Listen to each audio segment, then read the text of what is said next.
Hi, Janet. Thanks so much for being a part of our video series, Second Pres Stories from a Pandemic. I'm glad that you were able to have this conversation with me. I'm wondering if you can start by just telling folks a little bit about who you are and your involvement in Second Pres.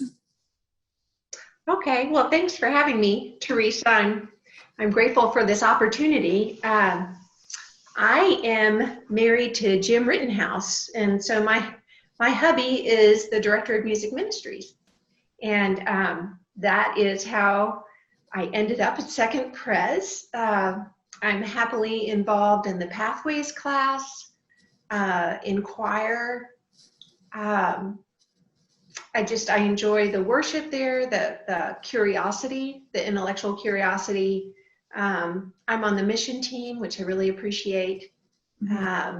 Trying to still work out how are we God's hands and feet, especially in this time. So I've only been a second for a few years, but I'm excited about where we're headed. Mm-hmm. Yeah, me too. And I'll just say I'm really grateful for your work on the mission committee. All of our committees have done a really fantastic job adapting to what some of the changes have had to be, but our mission committee is operating at full force right now, which is really exciting to see and hear about. So thank you for your service on that particular committee. So I'm wondering if you could say a little bit about how this pandemic experience has been different from other historical events that you have lived through. What strikes me is the pandemic saturates every area of our life, like nothing else I've really experienced. Very personal things like health and work and finances and faith and relationships and justice, and all of these things, both on a micro level, like just very personally, but then in our community, our city, our nation, and the world. So it is a lot, and it's a lot to manage. I'm a therapist, and I also have taught at U of L, and I do some work in the community through U of L. And just in the last week, I've found out that I'm not teaching this fall because they're expecting fewer numbers. I'm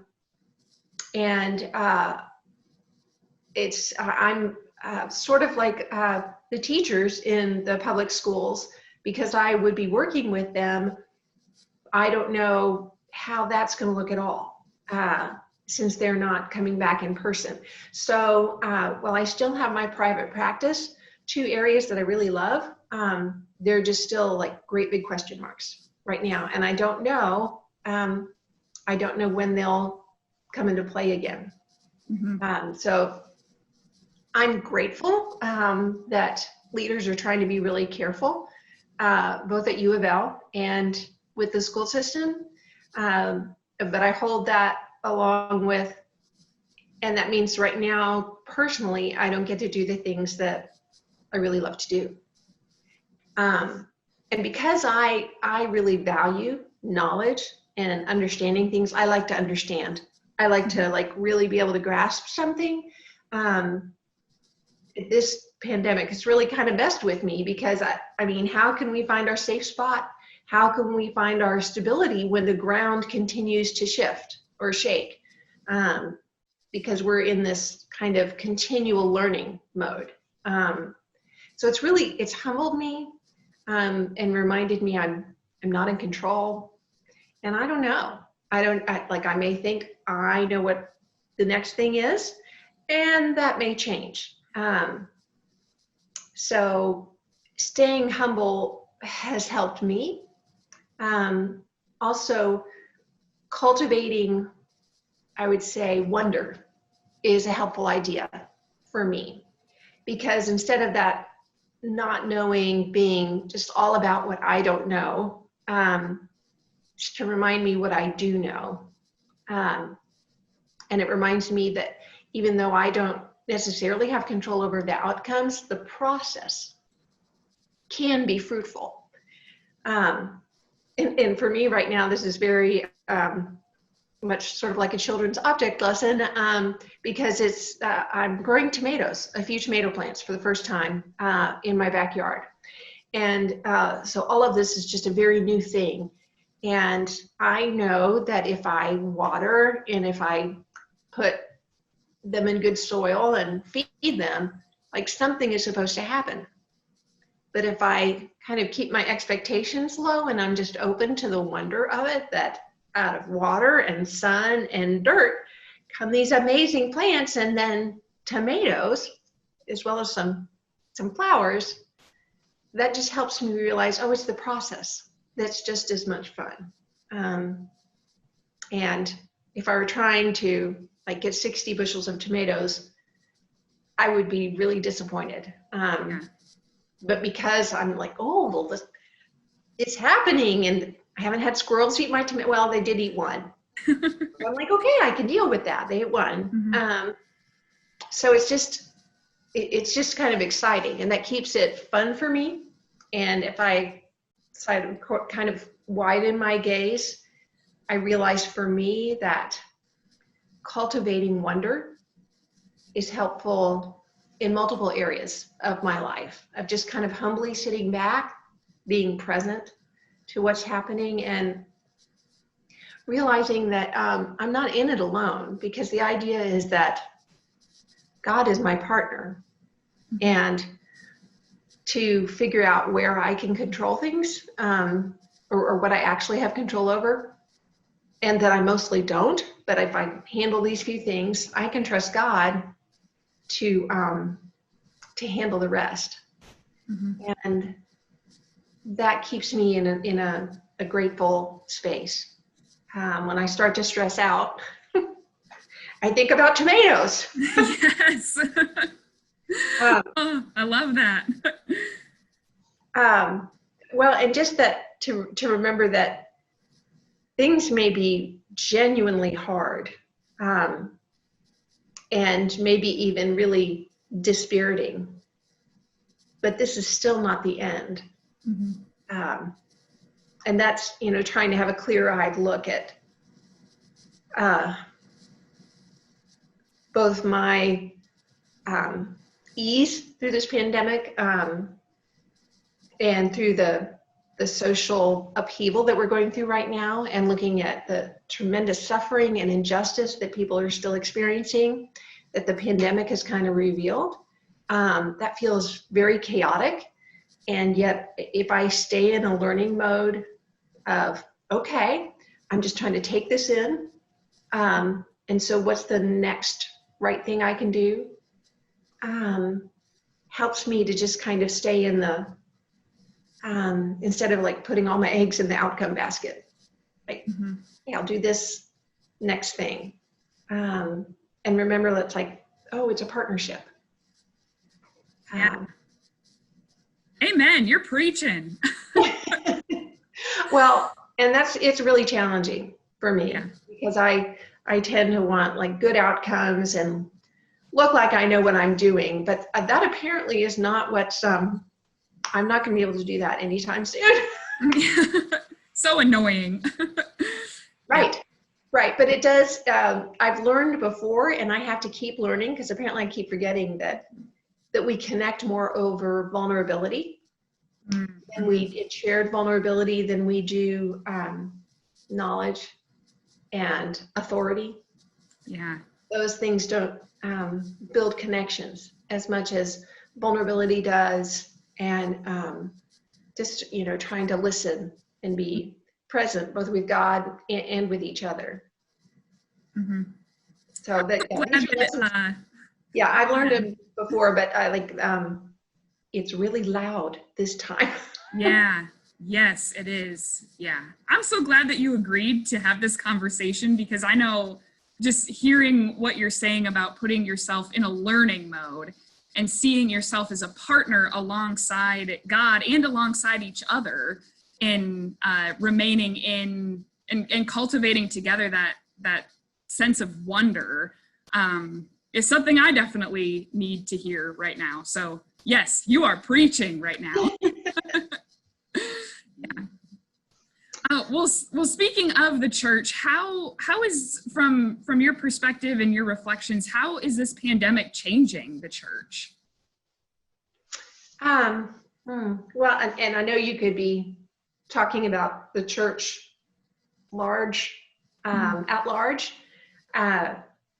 and some of my thoughts could speak to that because I suspect others have been walking the journey that we have. But I think how it's been changing our church. A helpful way to think about it is our church is a body, and Christ and the New Testament uses that metaphor. And if it's a body, our body, we know, needs two things primarily. It needs nourishment, it needs to be fed, and it needs exercise to be healthy.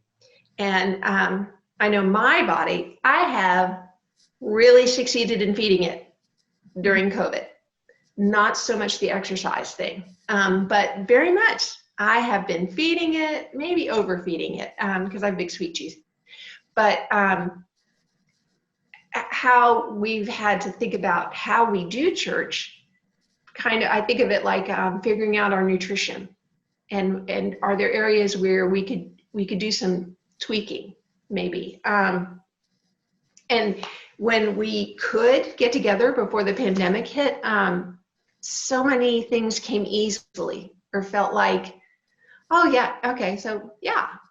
But then the pandemic made us have to rethink everything, and suddenly worship, and how we do music, and how we do corporate prayer, and how do we study God's word together? How do we keep community? That's how do we feed ourselves and others when we can't meet? And trying to figure out what works and what might be small approximations like Zoom meetings. Still, what I keep hearing is, oh, there's so much better than nothing. And there still is delight in working towards these things, figuring them out together. Because we need to keep feeding ourselves, and we need to keep figuring out what really nourishes me, and what really nourishes others. So how can we keep doing more of that, even at a time when it's not easy? And I also think about, well, as an example, Jim had his first Zoom rehearsal, and I honestly don't remember if it was youth or handbells, but wasn't a group I was in. So I was just kind of listening in another room. And I hear all this kind of hysterical laughter. And they're laughing at each other, like trying to get on, trying to unmute, trying to get in the frame of where their faces were. And they were just laughing and being awkward together and joyful. Yeah. And sort of helping each other, like, oh, the mute button, it's down in the lower corner. And I thought, wow, this is a good thing right here, because we're doing the things that we need to strengthen our community. And I don't know how much rehearsal happened, but I do feel like it was really joyful and nourishing for the folks that were participating. And that's one of the things that Jim values, is trying to help other people understand their value in participating. And I felt like, well, okay, that came across loud and clear, even as it was funny. Yeah. And the other piece that I think about as far as exercise is how are we listening well to others? Because that really is stretching, especially when they might have ideas or perspectives that are different than ours, and recognizing that particularly people who are trying to follow Christ, and you can see that, but they've come to some different conclusions, to be able to stand with them, and to just listen and honor, even as you say, maybe internally, gosh, I'm not sure about that. But that stretches us, because it helps us think about, why do I think this thing? And also attending to people's needs in this very different time. In some ways, the pandemic has just sort of pulled away veneers that we had of like, oh, everything's going really well. And for many people, not so much. They're struggling to get basic needs. They do not feel seen or heard. They want people to be alongside them, and sometimes people to amplify their voice or to speak for them, to advocate. And that is, I think that's one of our callings, is to be the sheep. We're supposed to feed the poor and visit the people in jail and advocate that justice may happen, or more justice may happen. And I think that is one of the ways that we woo people to Christ, of just giving them this love, and serving them, and letting them say, well, this is how I would like to be served. So that strengthens our faith, because that can feel risky. But I think that's where our relationship with God, when we're partnering and we step out in faith, because we got nothing else and we're not sure what the outcome is going to be, to realize, yes, there is someone else. There's God on the other end holding on. And, oh, we made it through. Maybe not, maybe we're just beginning a marathon, which would be completely beyond my capability. Yes, mine too. Yeah. But if our lives are marathons, like I know God's got me even in this little 5K we're doing right now. Yes, yes. Hopefully it's just a 5K. Hopefully it doesn't turn into anything other than that. But yeah. So I really appreciate the exercising with the mission team, like paying attention to what our partners need now, and identifying that and recognizing there may be things that we haven't even thought about that someone needs.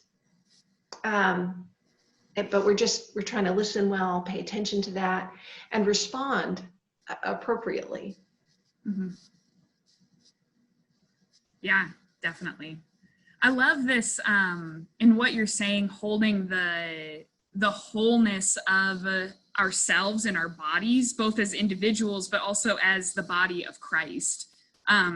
That we are called to have awareness of all parts of the body that we are a part of, individually and collectively, and to have a greater awareness of how that body moves through the world and how God is calling us to use our bodies in response to what is happening around us.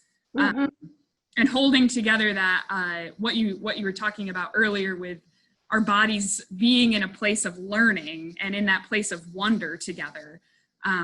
That all makes the heaviness of what this moment is a lot less heavy for me. So I really, really appreciate that image and that response. In one of the sessions that I had yesterday with a client, we revisited a frequent topic, and that's, as she's improving, she was saying she really likes to be able to pay attention to other people, because when she wasn't doing so well, her attention was all, focused on her, and she just was really sick of that, sick of her, self, and that as she's improving, her lens can open up, if you will. She can pan out a bit, and that reinforces that she is doing well. And I think that also helps her do well. So there's a really nice positive feedback loop. And I sense that too, when I can take my gaze outside of me or outside of my house. What am I doing? How am I helping? And just figuring out again the next right thing. Because a lot of times I have the question, well, but really, what are you doing? Mm-hmm. Is it whatever it is, it's not going to be enough. But that still doesn't allow us to sit out. Yeah.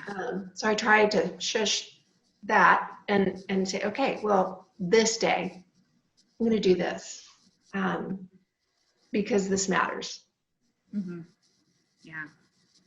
Well, may the church and all of the people who are a part of it heed your wise words and hold on to the image of being attentive and aware to what God is calling us to do in this moment, and trusting that God is holding us in this moment as well. Yeah. Thank you so much, Janet, for your time and for participating in this conversation. I'm very grateful for you and your ministry. Well, Teresa, you are so kind. I am grateful for you, grateful for your presence among us, and for the legacy that you will leave just in your short time with us. Yes. Yeah, it's been a full and fun 2 years, but still 2 weeks left. Not quite time to leave yet. Right. Nope, not gone, and we're not pushing you out the door. Yes. Yeah. Thanks again. Sure.